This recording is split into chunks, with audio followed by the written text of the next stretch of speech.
السلام علیکم ورحمۃ اللہ تعالی وبرکاتہ۔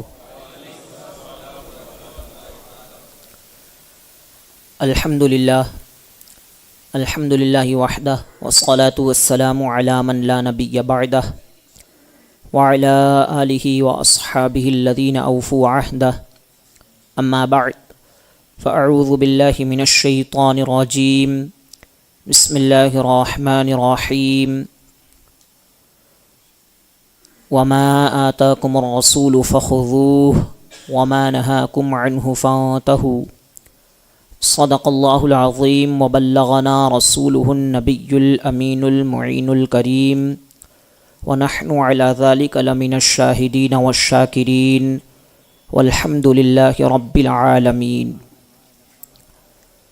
آئیے بارگاہ رسالت مآب میں اپنی محبتوں کا خراج درود پاک کی شکل میں پیش کریں۔ اللہم صلی علی سیدنا و مولانا محمد وعلی آل سیدنا و مولانا محمد وبارک وسلم، صلاۃ و سلاما دائما علیک سیدی یا رسول اللہ صلی اللہ تعالی علیہ وسلم۔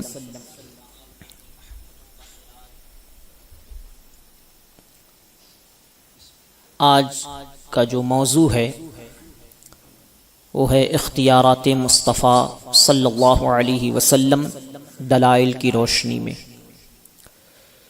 میں ہمارے محب محترم صادق بھائی کے استفسار اور ان کی دعوت پر آپ حضرات کی بارگاہ میں حاضر آیا۔ اللہ تعالیٰ میری زبان پر کلمہ حق جاری فرمائے اور ہم تمام لوگوں کو کہنے، سننے اور اس پر عمل کرنے کی توفیق عطا فرمائے۔ سب سے پہلے میں اختیارات کے حوالے سے چند باتیں بطور تمہید آپ حضرات کے گوشے گزار کروں، تاکہ آپ حضرات اس کے بعد جو دلائل پیش کیے جائیں ان کو آسانی کے ساتھ سمجھ سکیں اور اس پر کسی بھی طرح کا کسی کے دل میں کوئی شبہ یا کوئی اعتراض وارد نہ ہو۔ جب اہل سنت و جماعت کا یہ عقیدہ اور نظریہ ہے کہ اللہ تبارک و تعالی نے ہمارے آقا صلی اللہ علیہ وسلم کو مالک و مختار بنایا ہے، حضور اکرم صلی اللہ علیہ وسلم کو اللہ تبارک و تعالی نے ہر طرح کا اختیار عطا فرمایا ہے۔ حضور جسے چاہیں جو چاہیں عطا کر سکتے ہیں اور جس سے چاہیں جو چاہیں وہ چھین بھی سکتے ہیں۔ حضور جسے چاہیں جیسا چاہیں حکم بھی ارشاد فرما سکتے ہیں اور جسے چاہیں جیسا چاہیں جس چیز سے چاہیں منع بھی فرما سکتے ہیں۔ اب اس پر وہابیوں دیوبندیوں کی جانب سے یہ اعتراض ہوتا ہے کہ دیکھو انہوں نے حضور کو مختار کل بنا دیا، لہذا انہوں نے حضور اکرم صلی اللہ علیہ وسلم کو اللہ کے برابر قرار دے دیا، معاذ اللہ۔ یہ ان کی جانب سے بسا اوقات اعتراض کیا جاتا ہے۔ تو اس شبہ اور اس اعتراض کے ازالے کے لیے میں چند باتیں بطور تمہید آپ حضرات کے گوشے گزار کروں۔ اللہ تبارک و تعالی کے جو اختیارات ہیں وہ ذاتی ہیں، اور ہمارے آقا صلی اللہ علیہ وسلم کے جو اختیارات ہیں وہ عطائی ہیں، یعنی اللہ کی عطا سے ہیں۔ تو جب ذاتی اور عطائی کا فرق ہو گیا تو شرک کا کسی بھی طرح کا شائبہ باقی نہ رہا۔ اسی طریقے سے اللہ تبارک و تعالی کے جو اختیارات ہیں وہ حقیقی ہیں، اور نبی کریم صلی اللہ علیہ وسلم کے جو اختیارات ہیں وہ مجازی ہیں۔ اللہ تبارک و تعالی کے جو اختیارات ہیں وہ قدیم ہیں، یعنی ازلی اور ابدی ہیں، ہمیشہ سے ہیں اور ہمیشہ کے لیے۔ اور ہمارے آقا صلی اللہ علیہ وسلم کے جو اختیارات ہیں وہ حادث ہیں، وہ قدیم نہیں۔ تو یہ ساری چیزیں جب آپ حضرات اپنے ذہن میں رکھیں گے تو ذرہ برابر بھی شرک کا شائبہ نہیں ہوگا۔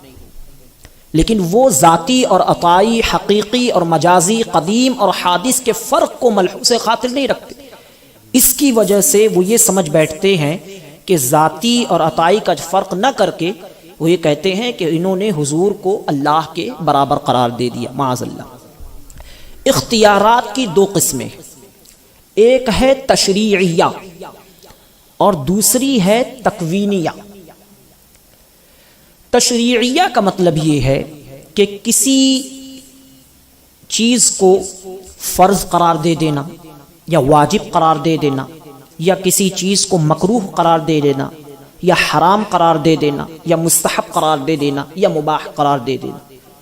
غرض یہ کہ کسی امر عام سے کسی کو خاص کر دینا یا کسی امر خاص سے کسی کو عام کر دینا۔ تو یہ اس کو یعنی شریعت مطہرہ میں اختیارات تشریعیہ کہا جاتا ہے۔ اور اختیارات کی دوسری قسم ہے تکوینیہ۔ تکوینیہ کا مطلب یہ ہے کہ کسی مردے کو زندہ کر دینا، کسی کی حاجت روائی کر دینا، حاجت پوری کر دینا، کسی سے مصیبت وغیرہ دور کر دینا، یہ دوسری قسم یہ تکوینیہ ہے۔ اہل سنت و جماعت کا یہ عقیدہ ہے کہ اللہ تبارک و تعالی نے اپنے حبیب اکرم صلی اللہ علیہ وسلم کو دونوں طرح کے اختیارات عطا فرمائے۔ اب میں اس کے نظائر میں چند حوالہ جات آپ کے سامنے پیش کروں۔ ہم اور آپ اچھے طریقے سے جانتے ہیں، یعنی تشریعیہ کے حوالے میں سب سے پہلے پیش کر رہا ہوں۔ ہم اور آپ اچھی طریقے سے جانتے ہیں کہ ہر مسلمان پر 5 وقت کی نمازیں ایک دن میں فرض ہیں۔ بخاری شریف کے اندر حدیث پاک موجود ہے، ان اللہ افترض علیہم 5 صلوات فی کل یوم و لیلہ، اللہ تعالیٰ نے نمازیں فرض فرمائی۔ اب یہ حکم عام ہے ہر شخص کے لیے، ہر بندہ جو مسلمان ہے اس پر 5 وقت کی نمازیں فرض ہیں۔ یہ آپ اچھے سے سمجھ گئے۔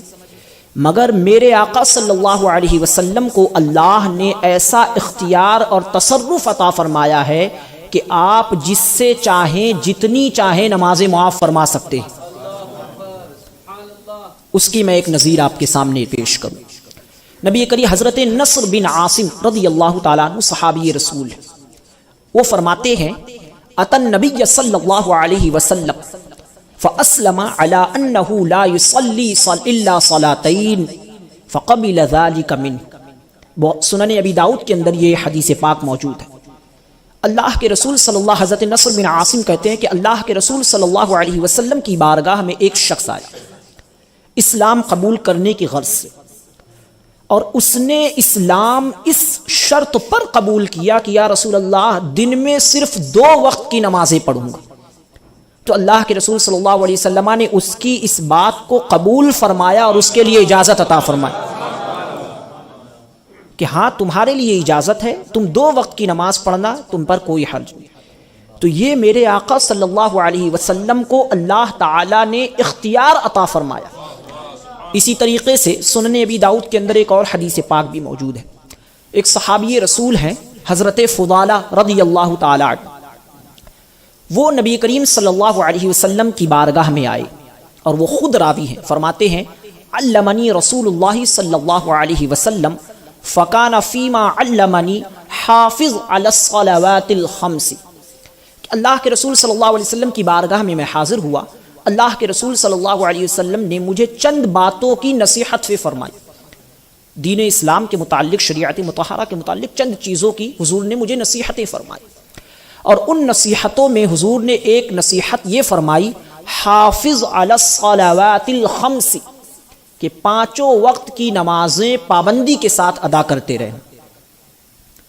تو حضرت فضالہ رضی اللہ تعالی عنہ فرماتے ہیں میں نے عرض کیا ان هذه ساعات لی فیہا اشغال، انہوں نے اپنی مصروفیات کا ذکر کیا کہ یا رسول اللہ یہ دن کے جو اوقات ہیں جن میں نمازیں پڑھنی ہیں، ان اوقات میں میری مصروفیت اور مشغولیت ہوا کرتی، فمرنی بامر جامع اذ انا فعلته اجزأ عنی، تو آپ مجھے کسی ایسی جامع بات کا حکم دے دیں کہ جب میں وہ بات پر عمل کر لوں تو وہ میرے لیے کافی ہو جائے۔ یعنی کہنے کا مقصد یہ تھا کہ ان نمازوں میں جو اہم نماز ہے وہ بیان کر دے، میں وہ ادا کر لوں گا، اور باقی 5 وقت کی نمازیں میں ادا نہیں کر پاؤں گا، میری مصروفیت اور مشغولیت ہوا کرتی۔ تو آقائد عالم صلی اللہ علیہ وسلم نے ارشاد فرمایا حافظ علی العصرین، جاؤ 2 عصروں کی حفاظت کر لینا، تمہارے لیے کافی ہو جائے۔ حضرت فضالہ فرماتے ہیں وما کانت من لغتنا، عصرین کا لفظ ہماری لغت میں نہیں تھا، ایک عصر تو سمجھ میں آتی ہے لیکن 2 عصر سے کیا مراد؟ تو کہتے ہیں میں نے عرض کیا مل عصران، 2 عصروں سے یا رسول اللہ کون کون سی نمازیں مراد ہیں؟ تو اللہ کے رسول صلی اللہ علیہ وسلم نے ارشاد فرمایا صلاۃ قبل طلوع الشمس وصلاۃ قبل غروبها، طلوع آفتاب سے پہلے کی نماز اور غروب آفتاب سے پہلے کی نماز، یعنی فجر اور عصر کی پابندی کر لینا تمہارے لیے کافی ہو جائے۔ تو اب آپ دیکھیں میرے آقا صلی اللہ علیہ وسلم کے اختیار کو اور تصرف کو کہ ہر مسلمان پر 5 وقت کی نمازیں، 5 وقتہ نمازیں فرض ہیں، لیکن میرے آقا صلی اللہ علیہ وسلم نے اپنی جانب سے اس حکم عام سے حضرت فضالہ اور دیگر ایک صحابی رسول کی تخصیص فرما کے انہیں مستثنی قرار دے دی۔ تو یہ میرے آقا صلی اللہ علیہ وسلم کا اختیار ہے۔ اسی طریقے سے ایک اور روایت، ایک حدیث پاک میں آپ کے سامنے پیش کروں، یہ بخاری، مسلم، دیگر صحاح ستہ اور دیگر محدثین نے اپنی اپنی کتابوں میں اس حدیث پاک کو ذکر کیا ہے۔ حضرت ابو ہریرہ رضی اللہ تعالیٰ عنہ اس حدیث کے راوی، حضرت ابو ہریرہ فرماتے ہیں بینما نحن جلوس عند النبی صلی اللہ علیہ وسلم، ہم اللہ کے رسول صلی اللہ علیہ وسلم کی بارگاہ میں حاضر تھے، بیٹھے ہوئے تھے، اذ جاءہ رجل، اتنے میں ایک شخص دوڑتا ہوا آیا، فقال یا رسول اللہ ہلکت، آنے کے بعد اس نے عرض کیا یا رسول اللہ میں ہلاک ہو گیا، میں برباد ہو گیا۔ اللہ کے رسول صلی اللہ علیہ وسلم نے اس سے دریافت کیا مالک، کیا ہوا، کیا بات ہوئی، اس طرح سے گھبرائے ہوئے ہو؟ تو اس نے کہا وقعت علی امراتی وانا صائم، تو اس نے ایک بیان کیا کہ یا رسول اللہ میں نے روزے کی حالت میں جانتے ہوئے اپنی بیوی سے جمع کر بیٹھا، جمع کر لیا۔ اب آپ جانتے ہیں کہ روزہ نام ہے کھانے پینے جماع سے باز رہنے کا، طلوع یعنی سحر کے وقت سے غروب آفتاب تک۔ تو کہا میں نے جان بوجھ کر میں نے جماع کر لیا اور میں نے اپنا روزہ توڑ دیا۔ اب آپ جانتے ہیں کہ شریعت مطہرہ میں اگر کوئی شخص جانتے ہوئے روزہ توڑ دے جان بوجھ کر تو اس کے لیے کفارے کا حکم ہے، اور کفارہ کیا ہے؟ یا تو ایک غلام آزاد کرے یا پھر 60 روزے پے در پے رکھے، مسلسل کنٹینیو 60 روزے رکھے جان بوجھ کر توڑنے کی وجہ سے، اور یا پھر 60 مسکینوں کو پیٹ بھر کھانا کھلائے، یہ کفارہ ہے۔ تو وہ شخص حضرت ابو ہریرہ فرماتے اس نے بیان کیا کہ میں نے جانتے ہوئے اپنی بیوی سے میں جمع کر بیٹھا روزے کی حالت میں۔ اللہ کے رسول صلی اللہ علیہ وسلم نے اس سے دریافت فرمایا کہ هل تجد رقبۃ تعتقها، کیا تمہارے پاس غلام ہے کہ غلام آزاد کر دو؟ قال لا، تو اس نے کہا نہیں حضور بہت غریب آدمی ہوں، غلام آزاد کرنے کے لیے غلام ہی نہیں ہے تو اس کی سکت کہاں ہو؟ کہا نہیں میرے پاس غلام نہیں۔ اللہ کے رسول صلی اللہ علیہ وسلم نے پھر پوچھا فَهَلْ تَسْتَطِيعُ أَن تَصُومَ شَهْرَيْنِ مُتَتَابِعَيْنِ، کیا تم مسلسل کنٹینیو 2 ماہ روزہ رکھ سکتے ہو؟ قال لا، تو اس نے عرض کیا یا رسول اللہ ایک روزے میں تو یہ حالت ہو گئی ہے، مسلسل 2 ماہ رکھوں گا تو کیا ہو؟ کہا اس کی بھی طاقت نہیں کہ 2 مہینے مسلسل روزے رکھوں۔ اللہ کے رسول صلی اللہ علیہ وسلم نے اس سے پوچھا فَهَلْ تَجِدُ إِطْعَامَ 60 مسکینہ، کہ 60 مسکینوں کو کھانا کھلا سکتے ہو؟ قال لا، تو اس نے عرض کیا یا رسول اللہ اس کی بھی طاقت نہیں، غریب آدمی ہوں، 60 مسکینوں کو کہاں سے کھلاؤں گا، اپنے گھر والوں کا ہی بڑی مشکل سے گزارا ہوتا ہے۔ حضرت ابو ہریرہ فرماتے فمکث النبی صلی اللہ علیہ وآلہ وسلم، اللہ کے رسول صلی اللہ علیہ وسلم خاموشی کے ساتھ ٹھہرے رہے، خاموش ہو گئے۔ فرماتے فبینما نحن علی ذلک اتی النبی صلی اللہ علیہ وسلم بعرق فیہا تمر، کہتے ہیں کہ حضور صلی اللہ علیہ وسلم خاموشی کے ساتھ بیٹھ گئے، اتنے میں حضور کی بارگاہ میں ہم بیٹھے ہوئے تھے، اتنے میں ایک یعنی عرق کا معنی لفظی معنی اگر آپ دیکھیں تو اس کا اس زمانے کے اعتبار سے ایک تشت ہوا کرتی تھی جس میں کھجورے وغیرہ ڈالا کرتی تھی، اس زمانے میں ٹوکرا آپ کہہ سکتے ہیں۔ تو اتنے میں حضور کی بارگاہ میں ایک ٹوکری لائی گئی اور اس کے اندر کھجوریں موجود تھیں۔ حضور کی بارگاہ میں کسی شخص نے بطور تحفہ اور ہدیہ کے پیش کر دی۔ نبی کریم صلی اللہ علیہ وسلم نے فرمایا این السائل، وہ جو سوال کرنے والا بندہ ابھی آیا تھا جس نے اپنے معاملات بتائے تھے وہ کہاں ہے؟ تو وہ شخص آیا، قال انا، آ کے کھڑا ہو گیا، کہا حضور میں حاضر ہوں۔ اللہ کے رسول صلی اللہ علیہ وسلم نے وہ کھجوروں کی جو ٹوکری تھی وہ اسے دی اور فرمایا خذ ھذا فتصدق بہ، جاؤ یہ لے جا کر کے غریبوں میں صدقہ کر دو، فقیروں میں صدقہ کر دو۔ اب جب یہ جملہ کہا تو اس شخص نے کہا، فقال الرجل، اس شخص نے کہا الا افقر منی یا رسول اللہ، یا رسول اللہ کیا مجھ سے زیادہ کسی غریب فقیر پر صدقہ کروں؟ اور قسم کھا کر کے کہا فواللہ ما بین لابتیہا اہل بیت افقر من اہل بیتی، اس نے کہا یا رسول اللہ پورے حجاز یعنی ہماری پوری سرزمین پر میرے گھر سے زیادہ کوئی غریب گھر ہی موجود نہیں ہے، سب سے زیادہ فقیر، سب سے زیادہ غریب میرے گھر والے۔ اب چونکہ کھجور دیکھی تھی اور سرکار دو عالم صلی اللہ علیہ وسلم کا کرم وہ جوش پر تھا، تو اب جب دیکھا کہ حضور صدقہ کرنے کا حکم دے رہے ہیں تو کہا یا رسول اللہ میرے گھر والے ہی سب سے زیادہ غریب ہیں۔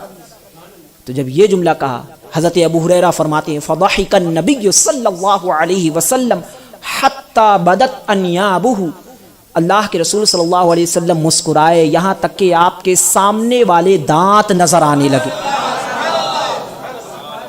حضور اکرم صلی اللہ علیہ وسلم کو اس کی نیت معلوم ہو گئی اور مسکرا دیے، اور اللہ کے رسول صلی اللہ علیہ وسلم نے آگے ارشاد فرمایا اطعمہ اہلک، جاؤ اپنے گھر والوں کو ہی کھلا دینا، تمہارا کفارہ ادا ہو جائے گا۔ امام ابو داؤد نے جو روایت لکھی اس میں فرمایا کلہ انت و اہل بیتک، جاؤ خود بھی کھا لینا، اپنے گھر والوں کو بھی کھلا دینا، تمہارا کفارہ ادا ہو جائے۔ اب یہ حکم شریعت مطہرہ کا عام حکم وہ یہ ہے کہ اگر کوئی شخص روزے کی حالت میں جان بوجھ کر کے کوئی ایسا کام کر بیٹھے کہ جس سے روزہ فاسد ہو جائے، روزہ ٹوٹ جائے، تو حکم شرعی یہ ہے کہ وہ روزے کا کفارہ ادا کرے، مگر میرے آقا صلی اللہ علیہ وسلم کا اختیار اور تصرف دیکھے کہ روزہ توڑ دیا ہے، جان بوجھ کر توڑ دیا ہے، اور شکایت آ کر کے کر رہا ہے کہ ایسے ایسا واقعہ، ایسا ایسا سانحہ رونما ہوا، تو میرے آقا صلی اللہ علیہ وسلم کی جانب سے کھجوریں عطا کی جا رہی ہیں کہ جاؤ کھا لینا، کفارہ ادا ہو جائے گا۔ اور امام ابو داؤد نے اس حدیث پاک کی شرح میں یہ نیچے لکھا، فرمایا انما کان ھذا رخصۃ لہ خاصۃ، کہ یہ جو حضور نے رخصت دی ہے یہ صرف اسی بندے کے لیے رخصت تھی۔ فلو ان رجلا فعل ذلك اليوم لم يكن له بد من التکفیر، فرمایا آج اگر کوئی ایسا کر بیٹھے تو اس کے لیے رخصت نہیں ہے، اسے کفارہ ادا کرنا ہی پڑے گا، چونکہ میرے آقا صلی اللہ علیہ وسلم کو اللہ نے یہ اختیار اور تصرف عطا فرمایا ہے کہ حضور جس کے لیے چاہیں جیسا چاہیں حکم ارشاد فرما سکتے۔ اعلی حضرت رضی اللہ تعالی عنہ فرماتے ہیں ان کے ہاتھ میں ہر کنجی ہے، مالک کل کہلاتے یہ ہیں، انا اعطیناک الکوثر، ساری کثرت پاتے یہ ہیں، رب ہے معطی یہ ہے قاسم، رزق اس کا ہے کھلاتے یہ۔ تو یہ میرے آقا صلی اللہ علیہ وسلم کو اللہ نے اختیار اور تصرف عطا فرمایا۔ میں ایک نظیر اور آپ کے سامنے پیش کروں۔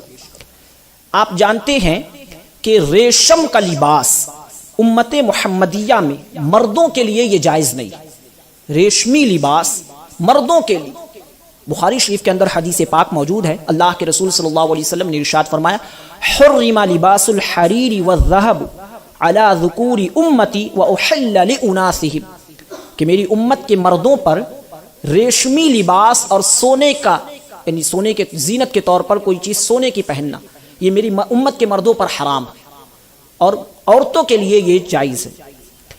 تو اب ریشم کا لباس آپ جانتے ہیں یہ حرام ہے امت محمدیہ کے مردوں کے لیے، مگر میرے آقا صلی اللہ علیہ وسلم نے جب یہ ارشاد فرمایا، دو صحابی جو عشرہ مبشرہ میں سے ہیں، حضرت عبد الرحمن بن عوف رضی اللہ تعالی عنہ اور حضرت زبیر بن عوام رضی اللہ تعالی عنہ، یہ دونوں صحابی بارگاہ رسالت میں حاضر ہوئے اور عرض کیا یا رسول اللہ صلی اللہ علیہ وسلم، ہمیں خارش ہے، ایک خاص قسم کی بیماری ہوا کرتی تھی تو اس کی وجہ سے جسم بہت کھجلایا کرتا تھا، تو کہا ہمیں خارش کی بیماری ہے، تو ہم جب ریشم کا لباس پہنتے ہیں تو سکون حاصل ہو جاتا ہے، ریشم کا لباس پہنتے ہیں تو سکون رہتا ہے، عام لباسوں میں سکون حاصل نہیں ہوتا۔ تو حضرت انس بن مالک فرماتے ہیں رخص النبی صلی اللہ علیہ وسلم لعبد الرحمن بن عوف والزبیر بن العوام فی لبس الحریر، اللہ کے رسول صلی اللہ علیہ وسلم نے انہیں اجازت عطا فرما دی کہ ٹھیک ہے تم دونوں کے لیے ریشمی لباس پہننا یہ جائز ہے، تمہارے علاوہ کسی کے لیے جائز نہیں۔ اب یہ میرے آقا صلی اللہ علیہ وسلم کا اختیار ہے اور آپ کا تصرف ہے کہ قیامت تک کے مردوں کے لیے ریشمی لباس یہ حرام ہے اور یہ حکم خداوندی ہے، لیکن میرے آقا صلی اللہ علیہ وسلم نے دو افراد، دو صحابہ کرام، ان کے لیے اپنے اختیار اور تصرف کا استعمال کرتے ہوئے اجازت عطا فرمائی۔ اسی طریقے سے نبی کریم بہت سی کتب کے اندر، بخاری، مسلم، ابن ماجہ، سنن نسائی، دیگر صحاح ستہ اور دیگر کتابوں میں ایک روایت موجود ہے۔ اللہ کے رسول صلی اللہ علیہ وسلم نے جس وقت حج کی فرضیت کا حکم نازل ہوا، وَلِلَّهِ عَلَى النَّاسِ حِجُّ الْبَيْتِ مَنِ اسْتَطَاعَ إِلَيْهِ سَبِيلًا، کہ جو لوگ استطاعت رکھتے ہوں، قدرت رکھتے ہوں، طاقت رکھتے ہوں، تو ان کے اوپر اللہ کے گھر کا حج فرض ہے۔ اللہ کے رسول صلی اللہ علیہ وسلم نے یہ آیت کریمہ بیان فرمائی اور اس کے بعد حکم خداوندی بیان کیا کہ اللہ تعالیٰ کی جانب سے مسلمانوں تم پر حج فرض کیا گیا۔ تو ایک صحابی وہ کھڑے ہوئے اور عرض کیا یا رسول اللہ افی کل عام، صلی اللہ علیہ وسلم کیا رسول اللہ کیا ہر سال حج کرنا فرض ہے؟ چونکہ اس وقت حج، اس سے پہلے حج کا حکم نازل نہیں ہوا تھا۔ تو کہا کہ یا رسول اللہ آپ نے ابھی بیان کیا کہ حج فرض ہے، تو کیا ہر سال فرض ہے؟ تو میرے آقا صلی اللہ علیہ وسلم نے ارشاد فرمایا لو قلت نعم لوجبت، اگر میں ہاں کہہ دوں تو ہر سال فرض ہو جائے گا۔ تو دیکھیں کہ میرے آقا صلی اللہ علیہ وسلم کی زبان سے اگر کوئی کلمہ نکل جائے، اور حضور خود بیان فرما رہے ہیں کہ اگر میں ہاں کہہ دوں تو ہر سال فرض ہو جائے گا، تو یہ میرے آقا صلی اللہ علیہ وسلم کا اختیار اور آپ کا تصرف ہے۔ اسی طریقے سے آپ ایک مرتبہ نبی کریم، بخاری اور مسلم اور دیگر کتابوں کے اندر ایک روایت اور موجود ہے، نبی کریم صلی اللہ علیہ وسلم سے ایک اعرابی نے، ایک دیہات کا رہنے والا ایک شخص تھا اعرابی، اس نے گھوڑے کی خرید و فروخت کی، اس نے گھوڑا بیچ دیا حضور اکرم صلی اللہ علیہ وسلم کو، لیکن جب معاملات طے پائے اور ساری ادائیگی ہو گئی تو اس نے انکار کر دیا، اس نے کہا نہیں میں نے نہیں بیچا ہے آپ کو، اور کہا کہ کوئی گواہ پیش کریں۔ اب اس کو معلوم تھا کہ شرعی اعتبار سے وہ گواہی وہی دے سکتا ہے جس نے اپنی آنکھوں سے مشاہدہ کیا، جس نے اپنی آنکھوں سے دیکھا، اور وہ بھی دو گواہ، ایک بندہ بھی نہیں چلے گا۔ قرآن مجید میں حکم ہے وَأَشْهِدُوا ذَوَيْ عَدْلٍ مِّنْكُمْ، کہ معاملات میں جب معاملات کرو تو دو عادل کو گواہ بنا لو۔ تو اس نے کہا کہ السلام علیکم، نعرہ تکبیر، نعرہ رسالت،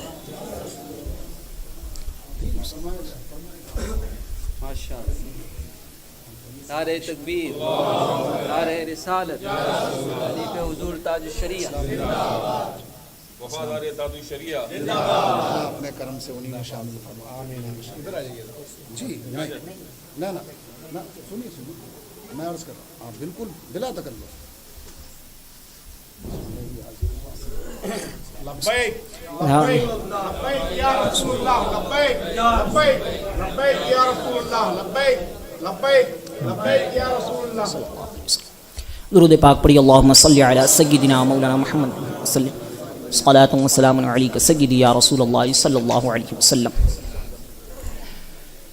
تو اس نے کہا کہ آپ گواہ پیش کریں، اور اس وقت کوئی ایسا شخص موجود نہیں تھا جو بطور گواہ حضور اکرم صلی اللہ علیہ وسلم کے حق میں گواہی دے دے۔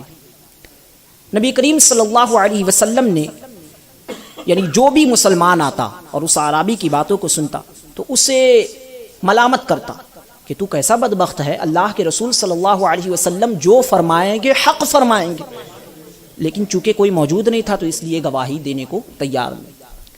حضرت خزیمہ بن ثابت رضی اللہ تعالی عنہ، وہ ان کا گزر ہوا، انہوں نے دیکھا کہ ازدحام ہے، نبی کریم صلی اللہ علیہ وسلم جلوہ گر ہیں، پوچھا کیا معاملہ، لوگوں نے بیان کیا، تو اس نے کہا اشہد انک قد بایعتہ، اس نے کہا میں گواہی دیتا ہوں کہ تو نے حضور کے ہاتھ میں بیچا ہے۔ نبی کریم صلی اللہ علیہ وسلم نے اس حضرت خزیمہ سے دریافت کیا کہ اے خزیمہ تم تو موجود نہیں تھے تو تم نے گواہی کیسے دی تھی؟ تو حضرت خزیمہ رضی اللہ تعالی عنہ نے عرض کیا یا رسول اللہ میں نے ایسی چیزوں میں بھی گواہی دی ہے جنہیں میں نے دیکھا نہیں. آپ نے رب کے بارے میں بتایا ہم نے اسے مان لیا, آپ نے جنت کے متعلق بتایا ہم نے اسے مان لیا, آپ نے زمین و آسمان کے متعلق بتایا ہم نے اسے مان لیا. تو اس سے عظیم چیزوں کے متعلق ہم نے بغیر دیکھے گواہی دی ہے, تو اگر یہاں پر میں نے نہیں دیکھا تو کم از کم اتنا مجھے ضرور معلوم ہے کہ آپ حق کے سوا کوئی بات نہیں کرتے. جب حضرت خزیمہ نے اپنا عشق ظاہر کیا تو روایت میں ہے فجعل رسول اللہ صلی اللہ علیہ وسلم شہادت خزیمہ بشہادت رجلین, اللہ کے رسول نے انعام عطا فرمایا, حضرت خزیمہ کی تنہا گواہی کو دو کی گواہی کے برابر قرار دے دی اور فرمایا من شہید لہ خزیمہ او علیہ فحسبہ, کہ جس کے لیے خزیمہ گواہی دے دے جس کے خلاف یا جس کے موافق میں, تو ان کی ایک کی گواہی اس کے لیے کافی ہو جائے. تو اب دیکھیں قرآن مجید و فرقان حمید کا ارشاد ہے, اللہ رب العزت کا فرمان ہے وَأَشْهِدُوا ذَوَيْ عَدْلٍ مِّنْكُمْ, کہ دو عادل مردوں کو گواہ بناؤ. لیکن میرے آقا صلی اللہ علیہ وسلم نے اپنے اختیار کا اظہار فرما کر کے حضرت خزیمہ کی تنہا گواہی کو دو کے برابر قرار دے دی. نبی کریم صلی اللہ تعالی علیہ وآلہ وسلم کی بارگاہ میں ایک درود پاک پڑھی اللہم صلی علی سیدنا مولانا محمد بارک وسلم صلاۃ و سلام علیک یا رسول اللہ صلی اللہ علیہ وسلم. نبی کریم صلی اللہ, آپ جانتے ہیں کہ مسجد کے اندر کسی بھی ناپاک شخص کو آنا یا بیٹھنا یہ جائز نہیں ہے, یہ حکم عام ہے ہر مسلمان کے. لیکن میرے آقا صلی اللہ علیہ وسلم نے چند افراد کی تخصیص فرما کر کے انہیں مستثنا قرار دے دی. حضرت علی رضی اللہ تعالیٰ عنہ ایک مرتبہ حضور کی بارگاہ میں حاضر تھے. اللہ کے رسول صلی اللہ علیہ وسلم نے ارشاد فرمایا یا علی لا يحل لأحد ان يجنب في هذا المسجد غیری وغیرک, کہ میرے اور تیرے سوا کسی کے لیے جائز نہیں کہ ناپاکی کی حالت میں اس مسجد میں آ جائے. یعنی تیرے لیے یہ جائز ہے, تیرے لیے اجازت ہے کہ ناپاکی کی حالت میں بھی اس مسجد میں داخل ہونا تیرے لیے درست ہے. اسی طریقے سے ازواج مطہرات کے متعلق بھی اللہ کے رسول صلی اللہ علیہ وسلم نے ازواج مطہرات اور خاتون جنت کو بھی اجازت عطا فرمائی. ایک حدیث پاک میں اللہ کے رسول صلی اللہ علیہ وسلم نے ارشاد فرمایا الا ان هذا المسجد لا يحل لجنوب ولا لحائض, کہ سن لو یہ مسجد, یعنی مراد خاص مسجد نبوی ہے لیکن حکم عام ہے کہ یہ مسجد مراد ساری مساجد, کہ یہ مسجد کسی بھی ناپاک شخص کے لیے یا کسی بھی حیض و نفاس والی خاتون کے لیے حلال نہیں. کہ کس کے لیے؟ فرمایا الا للنبی صلی اللہ علیہ وسلم وازواجہ وفاطمہ بنت محمد وعلی, سوائے ان چند حضرات کے کہ نبی یعنی میرے لیے جائز ہے کہ ناپاکی کی حالت میں, جنابت کی حالت میں بھی مسجد میں رہنا یہ میرے لیے اللہ نے جائز قرار دیا اور میں اس کو جائز قرار دیتا ہوں. اسی طریقے سے میری ازواج مطہرات جتنی بھی ہیں ان کے لیے بھی یہ جائز. اسی طریقے سے میری شہزادی خاتون جنت فاطمۃ الزہرا ان کے لیے بھی یہ جائز ہے, اور میرے داماد حضرت علی مرتضیٰ کرم اللہ وجہہ الکریم ان کے لیے بھی جائز. تو اب آپ دیکھیں کہ عام حکم یہ ہے کہ مسجد کے اندر ناپاکی کی حالت میں کسی بھی شخص کے لیے جانا یا مسجد میں رہنا یہ جائز نہیں. لیکن میرے آقا صلی اللہ علیہ وسلم نے کا اختیار اور تصرف دیکھیں کہ اللہ کے رسول صلی اللہ علیہ وسلم نے اپنے تصرف اور اختیار کا استعمال کرتے ہوئے چند افراد کو مستثنا قرار دے دیا. اسی طریقے سے آپ جانتے ہیں کہ قربانی کے اندر, قربانی ہم اور آپ کرتے ہیں, تو قربانی کے اندر جو جانور ہوتا ہے یعنی چھوٹا جانور اگر ہے بکرا یا بکری وغیرہ, تو اس کی عمر کم سے کم 1 سال ہونی چاہیے. آپ حضرات علماء کی زبانی یہ سنتے رہتے ہیں, مگر میرے آقا صلی اللہ علیہ وسلم کی بارگاہ میں سنیں اللہ کے رسول صلی اللہ علیہ وسلم کے اختیار اور تصرف کو. حضرت عقبہ بن عامر رضی اللہ تعالی عنہ صحابی رسول ہیں, وہ فرماتے ہیں قسم النبی صلی اللہ علیہ وسلم بین اصحابہ ضحایا, نبی کریم صلی اللہ علیہ وسلم کی بارگاہ میں کچھ مال آیا تھا غنیمت کے طور پر, تو اللہ کے رسول صلی اللہ علیہ وسلم نے اپنے صحابہ کے درمیان تقسیم فرما دیا. فرمایا تقسیم کر دیا سب کے لیے، اور وہ یعنی اس میں کچھ جانور تھے جو قربانی کے طور پر حضور نے تقسیم فرمائے کہ تم اس کی قربانی کر دینا، تم اس کی قربانی کر دینا، تم اس کی قربانی کر دینا۔ فرماتے فصارت لی جزعۃ، میرے پاس جو جانور آیا ایک بکری آئی جو 6 ماہ کی بکری تھی، 6 ماہ کی بکری میرے حصے میں آئی۔ تو حضرت عقبہ فرماتے میں نے عرض کیا یا رسول اللہ صارت لی جزع، میرے حصے میں صرف 6 مہینے کی بکری آئی ہے، آپ سب کو قربانی کا یعنی جانور جو دے رہے ہیں، فرما رہے اسے تم قربان کر دینا، میرے حصے میں تو 6 ہی ماہ کا، 6 ماہ کی بکری یہ جائز نہیں ہے اس کی قربانی کرنا۔ تو اللہ کے رسول صلی اللہ علیہ وسلم نے ارشاد فرمایا ضحی بہا ولا رخصت فیہا لأحد بعدک، فرمایا تم اسی کی قربانی کر دو لیکن تمہارے سوا کسی کے لیے یہ اجازت نہیں ہوگی، یہ رخصت نہیں ہوگی۔ تو یہ میرے آقا صلی اللہ علیہ وسلم کا اختیار اور تصرف ہے کہ اللہ کے رسول صلی اللہ علیہ وسلم نے حضرت عقبہ بن عامر رضی اللہ تعالیٰ عنہ کے لیے حکم عام سے تخصیص فرما کر کے انہیں مستثنی قرار دے دی۔ اسی طریقے سے حضرت براء بن عازب رضی اللہ تعالیٰ عنہ کے ماموں حضرت ابو بردہ رضی اللہ تعالیٰ عنہ، ان کے پاس ایک جانور تھا اور انہوں نے عید الفطر کی نماز سے پہلے اس کی قربانی کر دی۔ اب آپ جانتے ہیں کہ شہر میں حکم یہی ہے کہ عید الفطر کی نماز کے بعد قربانی کی جائے، تو انہوں نے ذبح ابو بردہ، روایت کے الفاظ یہ ہیں ذبح ابو بردہ قبل الصلاۃ، کہ حضرت ابو بردہ نے اپنی قربانی عید الفطر کی نماز سے پہلے کر دی۔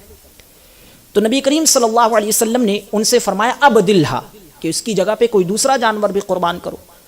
تو انہوں نے عرض کیا لیس عندی الا جزعۃ وہی خیر من مسنۃ، انہوں نے عرض کیا یا رسول اللہ میرے پاس تو کوئی جانور نہیں، ایک بکری ہے جو 6 ماہ کی بکری ہے، لیکن وہ 1 سال والے سے بہتر ہے، لیکن عمر اس کی 6 سال کی، 6 ماہ کی۔ تو کہا کہ میرے پاس 6 ماہ کی ایک بکری ہے اور کوئی جانور نہیں۔ تو اللہ کے رسول صلی اللہ علیہ وسلم نے ان سے ارشاد فرمایا اجعلها مکانها ولن تجزی عن احد بعدک، فرمایا اس کی جگہ پہ اسی کی قربانی کر دو لیکن تمہارے سوا کسی کے لیے یہ کافی نہیں ہو۔ تو آپ دیکھیں حکم عام یہ ہے کہ کم از کم 1 سال کا جانور ہو، مگر میرے آقا صلی اللہ علیہ وسلم نے اپنے اختیار اور تصرف سے وہ حکم جو عام تھا اس سے تخصیص فرما کر کے مستثنی قرار دے دی۔ تو یہ میں نے تشریعیہ کی چند مثالیں آپ کے سامنے پیش کی کہ کسی حکم عام سے خاص کر دینا، کسی فعل کو واجب کر دینا یا فرض کر دینا یا مکروہ قرار دے دینا، یہ اللہ تبارک و تعالیٰ نے میرے آقا صلی اللہ علیہ وسلم کو اختیار دیا۔ اور اگر میں یعنی خزانے کے حوالے سے بات کروں تو 110 سے زیادہ حدیثیں موجود ہیں۔ آقائد عالم صلی اللہ علیہ وسلم ایک حدیث پاک میں ارشاد فرماتے ہیں کہ میں آرام کر رہا تھا فَأُتِيتُ بِمَفَاتِيحِ خَزَائِنِ الْأَرْضِ، کہ میرے پاس اللہ کی جانب سے زمین کے خزانوں کی چابیاں لائی گئیں، فَوُضِعَتْ فِي يَدِي، اور لا کر کے میرے ہاتھ میں رکھ دی گئی، میرے ہاتھ میں دے کر کے مجھے مختار بنا دیا گیا۔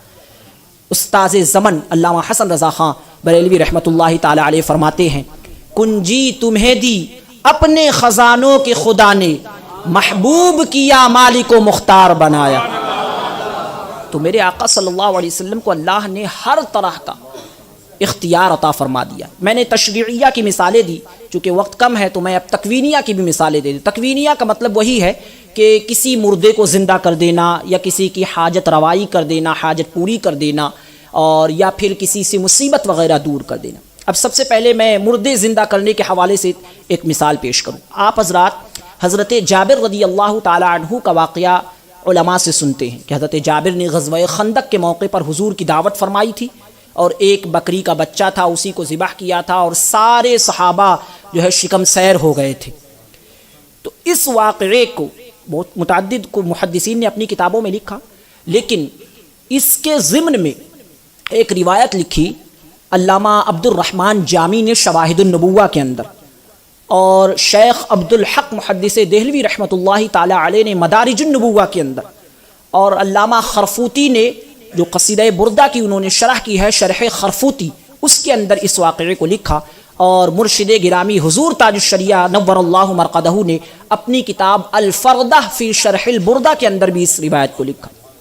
واقعہ یہ ہے کہ نبی کریم صلی اللہ علیہ وسلم کی جب دعوت لی حضرت جابر رضی اللہ تعالی عنہ نے، تو آپ کے 2 صاحبزادے تھے. دونوں صاحبزادے یعنی حضور کی دعوت لی. حضرت جابر رضی اللہ تعالی عنہ نے بکری کو ذبح کیا. اب وہ دونوں صاحبزادے کم عمر تھے، تو انہوں نے یہ دیکھا کہ بکری کو ذبح کیا جا رہا ہے. تو جب ذبح کر کے حضرت جابر نے تیار کرنے کے لیے دے دیا تو بڑے صاحبزادے نے چھری اٹھائی اور چھوٹے سے کہا میں بتاتا ہوں کہ تجھے بتاتا ہوں کہ ابو نے کیسے جانور کو ذبح کیا. اور اس نے چھوٹے کے گردن پر چھری پھرائی اور اس کا انتقال ہو گیا. جب حضرت جابر کی اہلیہ نے یہ دیکھا تو دوڑی اور بھاگتے ہوئے ان کے قریب جانے لگی. تو آپ جانتے ہیں کہ جب کوئی بچہ غلطی کر بیٹھتا ہے تو وہ گھبرا کر کے بھاگنے کی کوشش کرتا ہے. تو بڑا والا جو صاحبزادہ تھا وہ دوڑا اور وہ چھت کے اوپر سے نیچے گرا اور اس کا بھی انتقال ہو گیا. جب نبی کریم صلی اللہ علیہ وسلم حضرت جابر کے گھر پہنچے تو دونوں صاحبزادوں کو طلب فرمایا کہ دونوں صاحبزادے کہاں ہیں. تو حضرت جابر رضی اللہ تعالی عنہ نے سارے معاملات اپنی اہلیہ سے معلوم کیے اور جب معلوم ہوا تو رونے لگے. فرمایا یا رسول اللہ دونوں کا انتقال ہو چکا ہے. اللہ کے رسول صلی اللہ علیہ وسلم نے ارشاد فرمایا دونوں کی نعش مبارک کو میرے سامنے لایا جائے. اللہ کے رسول کی بارگاہ میں دونوں کی لاش مبارک کو لایا گیا اور اللہ کے رسول صلی اللہ علیہ وسلم یعنی الفاظ یہ ہیں علامہ خرفوتی کے دعا رسول اللہ صلی اللہ علیہ وسلم لہما بالحیات. اللہ کے رسول نے اسی وقت دعا فرمائی اور پیر سے ٹھوکر لگائی. فقاما دونوں اٹھ کر کھڑے ہو گئے. وَأَكَلَا مَعَهُ صلی اللہ علیہ وسلم اور نبی کریم صلی اللہ علیہ وسلم کے ساتھ دونوں نے کھانا تناول فرمایا. تو یہ میں نے تکوینیہ کی پہلی مثال آپ کے سامنے پیش فرمائی. اعلیٰ حضرت رضی اللہ تعالیٰ عنہ فرماتے ہیں کہ وہ ایک شعر ہے درود پاک پڑھے اللہم صلی علی سیدنا و مولانا محمد وبارک وسلم صلاۃ و سلام علیک یا رسول اللہ صلی اللہ علیہ وسلم. دل کو ہے فکر کس طرح مردے جلاتے ہیں حضور، اے میں فدا ٹھوکر اسے ایک لگا کے یوں. یعنی اعلیٰ حضرت رضی اللہ تعالیٰ نے اسی واقعے کی جانب اشارہ فرمایا ہے. اسی طریقے سے تکوینیہ کی دوسرا جو جز ہے کہ کسی کی حاجت روائی کر دینا. اب میں ایک روایت جسے امام ابن ابی شیبہ نے المصنف کے اندر لکھا میں وہ بھی ذکر کر دوں. ایک صحابی رسول ہیں حضرت حبیب بن فریق رضی اللہ تعالی عنہ. ان کے والد حضرت فریق بھی صحابی ہیں اور وہ خود بھی صحابی. حضرت حبیب بن فریق کے والد حضرت فریق وہ اللہ کے رسول کی بارگاہ میں اپنے صاحبزادے حضرت حبیب کو لے کر کے آئے. روایت میں ہے ان اباہ قد خرج به الى رسول اللہ صلی اللہ علیہ وسلم کہ آپ کے والد حضرت حبیب کو لے کر کے حضور کی بارگاہ میں تشریف لائے. وعیناہ مبیضتان حضرت حبیب جو صاحبزادے تھے ان کی دونوں آنکھیں سفید ہو چکی تھی، بینائی مکمل طور پر جا چکی تھی یعنی نابینا تھے. حضور کی بارگاہ میں لے کر کے آئے. فسألہ ما اصابہ حضور نے دریافت کیا کہ اسے کیا ہوا. تو حضرت حبیب کے والد حضرت فریق نے سارے واقعات اور احوال بیان کیے کہ یا رسول اللہ نابینا ہے، آنکھیں مکمل طور پر جا چکی ہیں، کچھ نظر نہیں آتا. فنفث النبی صلی اللہ علیہ وسلم فی عینیہ نبی کریم صلی اللہ علیہ وسلم نے انہیں قریب بلایا حضرت حبیب بن فریق کو اور بلانے کے بعد اپنا لعاب ان کی آنکھوں میں لگا دیا. جب لعاب اپنا ان کی آنکھوں میں لگا دیا تو بینائی جو ان کی گئی ہوئی تھی وہ واپس آ گئی، مکمل طور پر بینا ہو گئے. اور کس انداز میں بینائی واپس آئی؟ راوی کہتے ہیں فرأیتہ یدخل الخیط فی الابرۃ وانہ لابن 80. فرماتے بینائی ایسی واپس آئی کہ 80 سال کی عمر میں سوئی میں دھاگا ڈال لیا کرتے تھے. یہ میرے آقا صلی اللہ علیہ وسلم کا اختیارات تکوینیہ میں کسی کی حاجت روائی فرما دینا، آخر میں کسی کی مصیبت دور کر دینا. اس پر تو بہت سے نظائر احادیث طیبہ میں موجود ہے. میں صرف ایک نظیر کے طور پر ایک حدیث پاک آپ کے سامنے پیش کروں. امام بخاری، امام مسلم، امام دارمی، دیگر محدثین نے اپنی کتابوں کے اندر اس حدیث پاک کو لکھا. صلح حدیبیہ کے موقع پر صحابہ کرام کے پاس جو پانی تھا وہ ختم ہو گیا.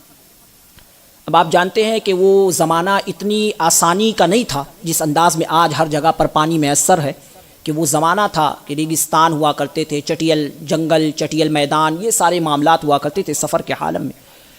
تو صحابہ کے پاس پانی ختم ہو گیا تو تمام صحابہ نے حضور اکرم صلی اللہ علیہ وسلم سے آ کر کے عریضہ پیش کیا کہ یا رسول اللہ پانی مکمل طور پر ختم ہو چکا ہے. اللہ کے رسول صلی اللہ علیہ وسلم نے دریافت کیا کہ کتنا پانی بچا ہوا ہے.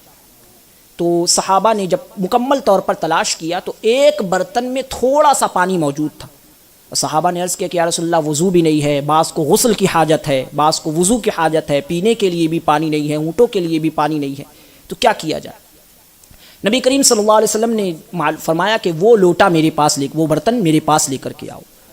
صحابہ وہ برتن حضور کی بارگاہ میں لے گئے. حضرت جابر راوی ہیں، فرماتے حضور اکرم صلی اللہ علیہ وسلم نے اپنا ہاتھ اس برتن میں ڈال دیا، اور روایت کے الفاظ کیا ہیں؟ فَجَعَلَ الْمَاءَ يَفُورُ مِن بَيْنِ أَصَابِعِهِ كَأَمْثَالِ الْعُيُونِ. حضور کے مبارک دست سے یعنی چشمے جاری ہو گئے، چشمے جاری ہو گئے، 5 انگلیوں سے پانی نکلنے لگا. حضور نے فرمایا آؤ اپنی اپنی حاجت پوری کر لو. صحابہ آتے گئے. حضرت جابر فرماتے فشربنا وتوضأنا، ہم نے بھی پیا، جانوروں نے بھی پیا، اونٹوں نے جو بچا کر محفوظ کرنا تھا محفوظ بھی کر لیا، وضو بھی کر لیا، جس کو غسل کی حاجت تھی غسل بھی فرما لیا. سب کے سب مکمل طور پر سب کی حاجت پوری ہو گئی. حضرت سالم جو اس واقعے کے راوی ہیں حضرت جابر سے، وہ فرماتے ہیں کہ میں نے پوچھ لیا کم کنتم یومئذ، یہ جابر آپ کتنے حضرات تھے اس دن؟ یعنی چند افراد، 2 4 10 15 20 کتنے تھے؟ تو حضرت جابر رضی اللہ تعالیٰ عنہ نے معلوم اندازہ ہو گیا کہ سوال کا مقصد کیا ہے. فرمایا کننا 15 مئۃ، فرمایا ہم 1500 کی تعداد میں اس دن تھے، 1500 افراد تھے. وَلَوْ كُنَّا 100,000 لَكَفَانَا، اور اگر ہم 1,00,000 بھی ہوتے تو حضور کے ہاتھ سے وہ جاری ہونے والا پانی ہمیں کافی ہو جاتا. اعلیٰ حضرت فرماتے ہیں انگلیاں ہیں فیض پر، ٹوٹے ہیں پیاسے جھوم کر، ندیا پنجاب رحمت کی ہے جاری واہ واہ. تو یہ اللہ تبارک و تعالی نے میرے آقا صلی اللہ علیہ وسلم کو اختیار اور تصرف عطا فرمایا ہے. میں آخر میں اپنی بات کو، چونکہ وقت کم ہے، حضرت کی تشریف آوری ہو چکی ہے، میں انہی چند باتوں کے ساتھ اپنی بات کو ختم کر رہا ہوں. حضور تاج الشریعہ کے اس شعر پر حضور مرشد گرامی حضور تاج الشریعہ فرماتے ہیں جہاں بانی عطا کر دیں، بھری جنت ہبا کر دیں، نبی مختار کل ہیں، جس کو جو چاہیں عطا کر.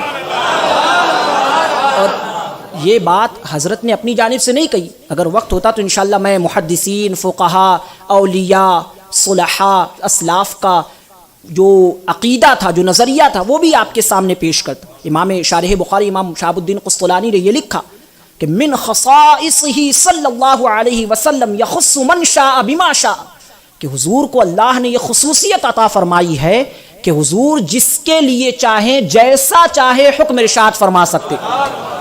جو حکم، جیسا حکم، جس طرح کا حکم حضور چاہیں وہ ارشاد فرما سکتے. حضرت شیخ عبدالحق محدث دہلوی نے ایک حضور کی شان میں ایک نعت لکھی ہے، اخبار الاخیار کے اندر وہ نعت موجود ہے. اس کے اندر ایک شعر آپ نے لکھا فارسی کے اندر، فرمایا کہ گر خیریت دنیا و عقبا می خواہی بدرگاہش بیا و ہر چے می خواہی تمنا کن، کہ اگر دنیا اور آخرت کی بھلائیاں چاہتے ہو تو حضور کی بارگاہ میں آ جاؤ اور جو چاہے حضور سے مانگ لو. حضور کو اللہ نے ایسا اختیار اور تصرف عطا فرمایا ہے کہ جو چاہو حضور سے مانگ لو. یہ ذات وہ ذات ہے کہ جو محروم نہیں کرتی. اعلیٰ حضرت نے فرمایا نہیں سنتا ہی نہیں مانگنے والا تیرا، واہ کیا جود و کرم ہے شہ بطحا تیرا.